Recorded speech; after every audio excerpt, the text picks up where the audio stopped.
আসসালামু আলাইকুম। Machine running অবস্থা, মেশিন জ্যাম হয়ে গেছে, চাকা ঘুরে না, চাকা আটকে গেছে, কি করবেন? বড় সমস্যা না? তো দেখতেই পাচ্ছেন আমাদের হাত দিয়ে যখন চাকাটা ঘুরাই, চাকা ঘুরে না, চাকা লক হয়ে গেছে। আসলে কি সমস্যা? মেশিন জ্যাম হয়ে গেছে। তো মেশিনটা তো রানিং ছিল, হঠাৎ করে কি হয়ে গেল মেশিনটা? তো চলুন দেখে নিয়ে, বেশি কথা বলবো না। তো দেখতেই পাচ্ছেন আমাদের চাকাটা ঘুরে না, চাকাটা এক জায়গায় লক হয়ে গেছে। সো আমি যে কাজটা ফাইনালি করব, আমি মেশিনটা উল্টে নিলাম অলরেডি। উল্টানোবো আমাদের মেশিনের শ্যাটেল বা হুক, যে নামে জানেন। দেখতেই পাচ্ছেন আমি হাত দিয়ে যখন নাড়াচাড়া করি, আমাদের হুকটা নাড়াচাড়া করা যায় না।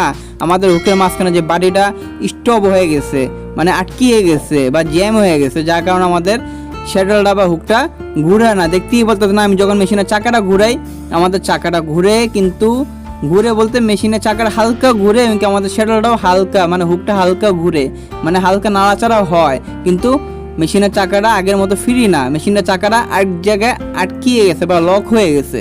তো আসলে সমস্যাটা কি? অনেক সময় বা বেশিরভাগ সময় সমস্যা অনেকেই ফেস করে থাকেন। তো দেখতেই পাচ্ছেন আমাদের যে সমস্যাটা আমি কিভাবে সমাধান করবো। সো ফার্স্টেই একটা ড্রাইভার নিয়ে নেবেন, মাইনাস ড্রাইভার।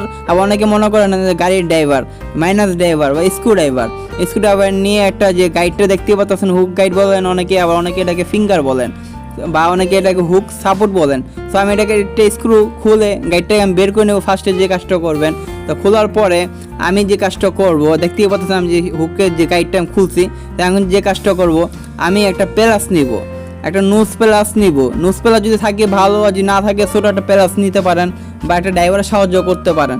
তো নুজ প্লাসটা নিয়ে যে কাজটা করবেন, ফাইনালি আপনার যে হুকের মাঝখানে যে বাটিটা আছে, বাটির মাঝখানে ড্রাইভারটা বা আপনার যে প্লাসটা মাঝখানে রাখবেন। রাখার পরে মেশিনের যে চাকাটা বা হ্যান্ড পুলিটা ঘুরাবেন, যে কোনো এক সাইডে ঘুরানোর পরে প্লাসটা ধরে রাখবেন জায়গার মধ্যে। তো দেখতেই পাচ্ছেন আমাদের বাটিটা ঘুরে আসছে। তো ঘুরে আসছে, আমি আরও ক্লিয়ারভাবে ঘোরানোর চেষ্টা করতেছি। দেখতেই পাচ্ছেন একটা কালো জাতীয় কিছু দেখা যায় শ্যাটেলের মধ্যে বা হুকের মধ্যে, কালো জাতীয়, সুতা জাতীয় বা ময়লা আঁশ জাতীয় দেখা যায়। আসলে জিনিসটা কি? দেখতেই পাচ্ছেন, ও মাই গড! অনেকেই বলবেন এটা কি? এটা আসলে সুতার আঁশ। সুতার যে আঁশটা থাকে বা কাপড়ের যে আঁশটা থাকে, আঁশটা টাঙ্কির সামনের দিকে নিচে জমা হয়ে থাকে। সো আমি শ্যাডোলটা একটু ফ্রি করার চেষ্টা করতে, দেখতে পাচ্ছেন হুকটা আর কি। তো এখনও জ্যাম আছে, এখনও হালকা জ্যাম আছে। সো ফাইনালি প্লাসটা দিয়ে আমি একটু ঘুরাবো। তো অবশ্যই এই জিনিসটা অবশ্যই কেয়ারফুলভাবে চেষ্টা করবেন, কোনো বাইরে করবেন না কোনো ড্রাইভারের সাহায্যে বা কোনো প্লাসের সাহায্যে, তাহলে আপনার শ্যাডোলটা বা হুকটা নষ্ট বা খারাপের দিকে চলে যেতে পারে। তো ফাইনালি দেখতে পাচ্ছেন আমাদের হাত দিয়ে আমি মোটামুটি শ্যাডোলটা ঘুরাইতে পারতেছি বা হুকটা ঘোরাঘুরি করতে পারতেছি। তো দেখতেই পাচ্ছেন আমার অলরেডি একটু ময়লা বা যে কালো যে আঁশটা দেখতে পাচ্ছেন আরও দেখা দিছে। তো ফাইনালি আমাদের যে হুকটা ফ্রি হয়ে গেছে। আসলে সমস্যাটা কীভাবে হলো চলুন দেখে নিই, আমাদের হুকটা কীভাবে জ্যাম হয়ে গেল। তো দেখতেই পাচ্ছেন আমাদের টাঙ্কির সামনের সাইডের নিচে যে ময়লাগুলি, তো আমরা অনেক সময় পরিষ্কার করি না, আমাদের আলাদা শুধু কাজই করি, কিন্তু সামনের সাইডটা আমরা পরিষ্কার করি না বা পরিষ্কার করার কথা মনেও করতে পারি না, তো বা মনে করতে চাইও না। তো আসলেই আমাদের সামান্য ভুলের কারণে মেশিনটা পুরো নষ্ট হয়ে যায়। অনেক সময় দেখা যায় শ্যাডেলটা বা হুকটা নষ্ট হয়ে যায়। শুধু এইসব কারণে যদি ফলো করি বা জিনিসটি খেয়াল করি, অবশ্যই আপনার মেশিনটা ভালো থাকবে। তো দেখতেই পাচ্ছেন আমাদের হুকের মাঝখানে বাড়িটা কিন্তু ফ্রি হয়ে গেছে।